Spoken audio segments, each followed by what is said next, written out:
રાધે રાધે, જય સિયારામ. રાધે રાધે, જય સિયારામ, જય સિયા આપણે ઓખા હરણની કથા ચાલે છે.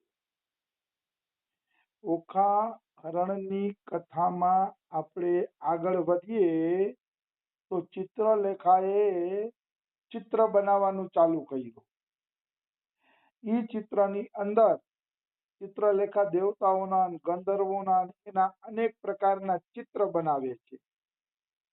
અને એ ચિત્રની અંદર એણે જ્યારે અનિરુદ્ધનું ચિત્ર બનાવ્યું ત્યારે ઉષા શરમના કારણે નીચે જોઈ અને મંદ મંદ મુસ્કાન સાથે કહે છે કે આજ મારા પ્રાણવલ્લભ છે, આજ મારા ચિત્તચોર છે અને સ્વપ્નમાં આને જ મારી સાથે લગ્ન કર્યા હતા. આવી રીતે ઉષા ચિત્રલેખાને કહે છે.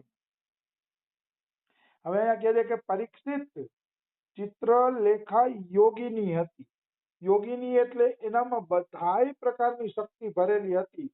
ઉડવાની, અદ્રશ્ય થવાની, કોઈને હલકા કરીને ઉપાડી લેવાની, એવી અનેકો પ્રકારની શક્તિ એની અંદર ભરેલી હતી. એટલે યોગ બળથી ચિત્રલેખાએ જાણી લીધું કે આ તો ભગવાન શ્રી કૃષ્ણના પૌત્ર છે, ભગવાન શ્રી કૃષ્ણના દીકરાના દીકરા છે. એટલે એ આકાશ માર્ગમાંથી રાત્રિમાં દ્વારિકા તરફ હાલતી થઈ. એણે ઉષાને કહી દીધું કે ઉષા, આ તો કૃષ્ણ ભગવાનના પૌત્ર થાય અને હવે હું એને લેવા માટે જઈ રહી છું, તો તું રાત્રે મારી વાટ જોજે, હું રાત્રે એને લઈને આવું છું. ઉષા કે ઠીક છે, રાત્રે એમને લઈને આવું. કારણ કે રાત્રે જ ચોરી થઈ શકે, દિવસના કૃષ્ણના પૌત્રની ચોરી કોણ કરી શકે? આવી વસ્તુ છે. એટલે રાત્રે ઉષા ચિત્રલેખા કૃષ્ણ ભગવાનના પૌત્ર અનિરુદ્ધને લેવા માટે ગયા તો સુદર્શન ચક્ર દ્વારકાની રક્ષા કરતું. ભાગવતમાં નથી આ કથાઓ, પણ મેં ક્યાંકથી જાણેલી છે, ત્યાંથી બોલું છું. સુદર્શન ચક્ર દ્વારકાની ફરતે દ્વારકાની રક્ષા કરતું હતું. એટલે ચિત્રલેખાને ખબર પડી ગઈ કે અરે બાપ રે, આ સુદર્શન ચક્રથી જીતવું અસંભવ છે. એ એટલી ઝડપે દ્વારકાનું ચક્કર મારે છે કે જાણે એમ માનો કે આખો લીટો થઈ ગયો હોય દ્વારકા ફરતે. તો કે હવે સુદર્શન ચક્રને ચકમો આપીને મારે અંદર કઈ રીતે જાવ? અને સુદર્શન ચક્ર જવા ન દઈએ તો દ્વારિકાની અંદર કોઈ ઘૂસી શકે નહીં, કારણ કે સુદર્શન સાક્ષાત ભગવાનનું અસ્ત્ર છે. એને ચકમો આપીને કોઈ જઈ શકતું નથી. એટલે ચિત્રલેખા ચિંતામાં છે કે હવે મારે કરવું શું? ત્યાં તો ત્યાંથી નારદજી નીકળ્યા. નારદજી નીકળ્યા એટલે નારદજી તો હાલિયા દાંડિયા કરતા હોય, બધાને મદદ કરે ને હાલિયા દાંડિયા ને એવું કરે નારદજી, એની ટેવ છે. એટલે ચિત્રલેખાએ કીધું કે નારદજી મારું એક કામ કરશો? કે તો નારદજી કે શું કામ છે, બોલો ને, શું હું કરી રહી શકીએ? તો કે કામ એવું છે કે આજે સુદર્શન ચક્ર છે ને, એને જો તમે 5-10 મિનિટ વાતો એ વળગાવી રાખો ને તો હું એ મારું કામ પૂરું કરી લઉં દ્વારકામાં જઈ. નારદજી કે અચ્છા એવું છે, મારે વાતો એ વળગાવી રાખવા છે? તો હા, વળગાવો વાતો એ, એટલે પછી હું મારું કામ કરી નાખું. ઠીક છે નારદજી કે, કારણ કે નારદજી જાણી ગયા હતા કે ભગવાનની લીલા જ છે કે આ બારે નીકળી જાય. ભગવાનની લીલા છે, ભગવાનની લીલા છે એટલા માટે નારદજીએ સહયોગ દીધો. નગર દ્વારકાને ફોડવામાં નારદજી સહયોગ દીએ નહીં, કારણ કે ભગવાન હારે ફૂટવું એટલે તો મુસીબતને નોતરવા જેવું થાય. પણ નારદજીને ખબર પડી ગઈ કે ભગવાન શ્રી કૃષ્ણની આની અંદર મરજી છે. એટલે ભગવાન શ્રી કૃષ્ણની લીલા જાણીને, મરજી જાણીને એમણે સાથ આપ્યો. તો ગયા નારદજી તો, અને સુદર્શન ચક્રને કહે, ઓ ભાઈ સુદર્શન, એ વાલા થોડીક વાર ઉભો તો રહે કે? સુદર્શન કે ના હો, મારે ચોકી પહેરો દેવો છે, 1 મિનિટની મારી પાસે નવરાત નથી.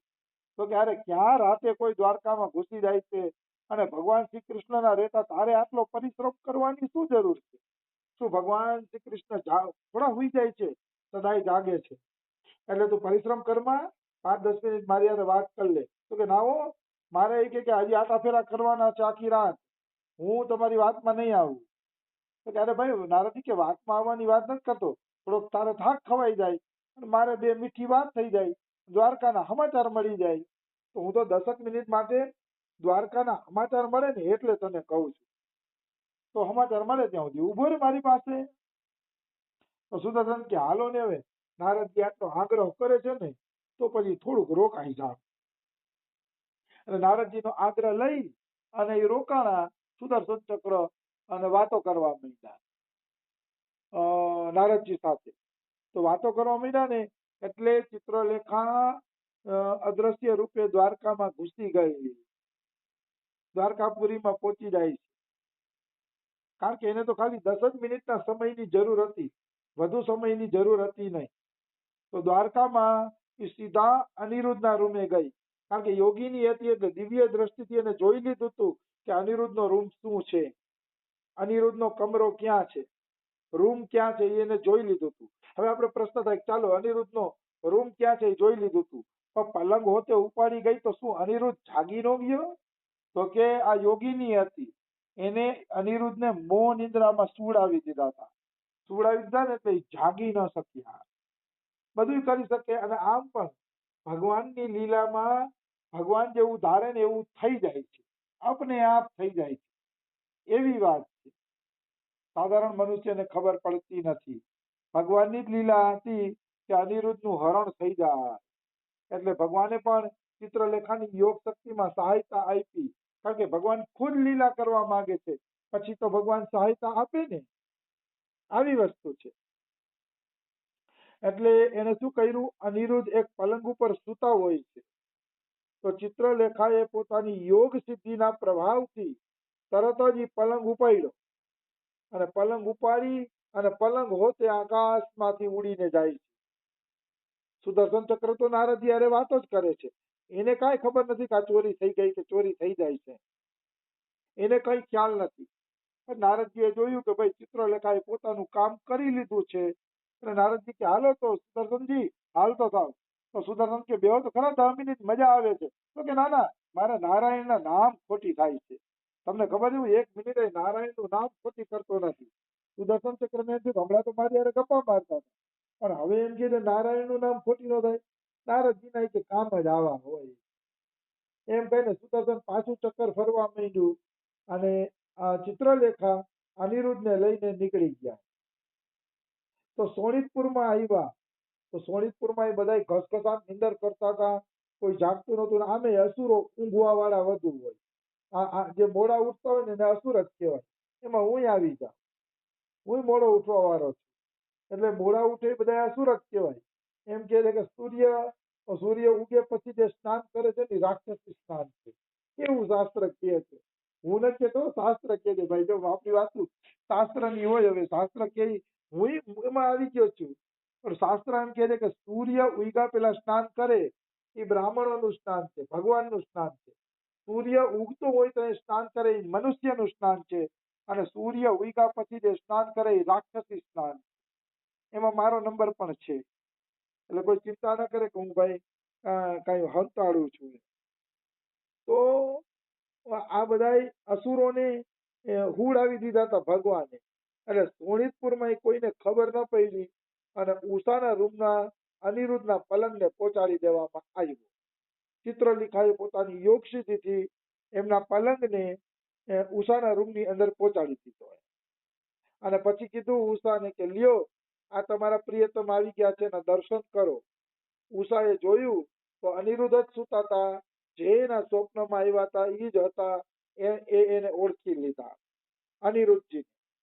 અને અનિરુદ્ધજી સુતા હોય છે, એ પણ યોગ નિંદ્રાની અંદર પોઢેલા હોય છે, એને પણ કઈ ખબર હતી નહીં. પોતાના પ્રાણ વલ્લભને પામીને ઉષાનું મુખ કમલ પ્રફુલ્લિત બની ગયું છે, આનંદિત બની ગયું છે. અને એ અનિરુદ્ધને પોતાના મહેલમાં રાખીને એમની સાથે ગાંધર્વ લગ્ન કરીને એ મહેલની અંદર જ વિહાર કરવા માંડ્યા. મતલબ ગાંધર્વ લગ્ન એના અંતઃપુરની અંદર કરી લેવામાં આવ્યા હતા. આમ જોઈએ તો ઉષા અને અનિરુદ્ધના 3 વખત લગ્ન થાય છે. એક વખત સ્વપ્નમાં એક વખત એના રૂમની અંદર ગાંધર્વ વિવાહ થાય છે અને ભગવાન શ્રી કૃષ્ણ દ્વારકાની અંદર એ ઉત્સવ કરે છે. ભગવાન શ્રી કૃષ્ણ એમ કહે છે કે ભાઈ મારા છોકરાના લગ્ન છે, કાંઈક આમ દિવ્યતાથી થવા જોઈએ, સરસ રીતે થવા જોઈએ. એટલે ભગવાન શ્રી કૃષ્ણ પણ ઉષા અને અનિરુદ્ધના લગ્ન ધામે ધૂમે કરે છે. આમ એમના લગ્ન 3 વખત થાય છે. આવી વસ્તુ છે. ક્ષત્રિય અને ગાંધર્વ વિવાહની છૂટ છે, એટલે એને ઉષા હારે ગાંધર્વ વિવાહ પણ એના અંતઃપુરની અંદર કર્યા, તો એ પણ શાસ્ત્ર સંમત વાત છે. ક્ષત્રિયને એ છૂટ છે. આવી વસ્તુ છે. પણ એ ક્ષત્રિયને જોવાનું પાછું પત્નીનું પાલન પોષણ કરી શકતા હોવા જોઈએ. એવું નહીં કે પત્નીનું પાલન પોષણ ના કરી શકે અને ગાંધર્વ લગ્ન કરી લીધા રાંધીને, એમ ન ચાલે. આવી વસ્તુ છે. તો આ રીતે અંતઃપુરની અંદર બાણાસુરની કન્યા અને અનિરુદ્ધ 2 જણા અવનવી રમતો રમીને, અવનવા પ્રેમના પાઠ ભણીને અને પોતે આનંદ વિહાર કરવા માંડ્યા છે. બારે કોઈને ખબર નથી કે ઉષાના રૂમની અંદર કોઈ પર પુરુષ આવી ગયો છે. બહારના લોકોને તો એમ જ ખબર છે કે ઉષાના અંતઃપુરમાં ચકલું પણ ફરકતું નથી, એવું બહારના લોકોને ખબર છે. પણ આના અંતઃપુરમાં અનિરુદ્ધ આવી ગયો એ કોઈને નથી ખબર, એક ચિત્રલેખાને જ ખબર છે. આવી વસ્તુ છે. તો ઉષાનો પ્રેમ અનિરુદ્ધ પ્રત્યે દિવસે દિવસે વધતો જતો હતો. એને બહુમૂલ્ય વસ્ત્ર વડે અનિરુદ્ધજીનો સત્કાર કર્યો, પછી રોજ પુષ્પોના હાર પહેરાવીને સત્કાર કરે, પછી ઈત્રો, ફૂલેલ, અત્તરને એવું લગાડીને સત્કાર કરે, ધૂપ દીવા કરે, ધૂપ દીપને એનાથી પણ સત્કાર કરે, અનેક પ્રકારના સામગ્રીઓથી એ સત્કાર કરે છે અનિરુદ્ધજીનો. અને એમાંય રોજે રોજ જમવામાં એમ કહે છે સુમધુર પેય, એટલે પીવા યોગ્ય પદાર્થ, દૂધ, શરબત એવું બધું ઉષા અનિરુદ્ધજીને પીવડાવે રોજ. પછી ભોજ્ય પદાર્થ જે ચાવીને ખવાય, રોટલી નહીં, રોટલી ને એ બધું ચાવીને ખવાય એવા ભોજ્ય પદાર્થ એને જમાડે છે. અને પછી ભક્ષ્ય પદાર્થ એટલે નીકળ જવાના, આપણે સીધો ઘૂંટડો ઉતારી જાય ને એને ભક્ષ્ય પદાર્થ કહેવાય. આવા પદાર્થો જમાડીને મનોહર વાણી દ્વારા, સેવા શુશ્રૂષા દ્વારા એને અનિરુદ્ધનો સત્કાર કર્યો. ભાઈ પતિનો આ રીતે સત્કાર કરવો જોઈએ, આ દેખાડે છે. પતિને સારું સારું જમાડવું જોઈએ, એના કપડાં ધોવા જોઈએ, આ તે એની સેવા કરવી જોઈએ ભગવાન માનીને. એ ઉષાએ પોતાના જીવન દ્વારા દેખાડી દીધું અનિરુદ્ધજીનો સત્કાર કરીને. એક પત્નીને પતિ પ્રત્યે આ જ પ્રકારનું કર્તવ્ય છે, એમ આપણા શાસ્ત્રો કહે છે. પછી હું થયું, ઉષાએ પોતાના પ્રેમથી મનને વશમાં કરી લીધું હતું. અનિરુદ્ધના મનને વશમાં કરી લીધું હતું. અને અનિરુદ્ધ પણ ત્યાં અંતઃપુરની અંદર એને ઉષાની સેવામાં એટલો આનંદ આવતો હતો કે પોતે ભૂલી ગયો કે ક્યાં આવ્યો છે ને ક્યાં નથી આવ્યો, અને મારા ઘરવાળા કેવી ચિંતા કરતા હશે એ બધું આને ભૂલાઈ ગયું અનિરુદ્ધજીને. અને એમને એમ કરીને ઘણા બધા દિવસો વયા ગયા. 6 મહિના 7 મહિના કોણ જાણે કેટલું વયું ગયું કોઈને ખબર નથી. ઘણો બધો સમય વીતી ગયો. આમ પણ સુખનો સમય ઝડપથી પસાર થઈ જતો હોય છે.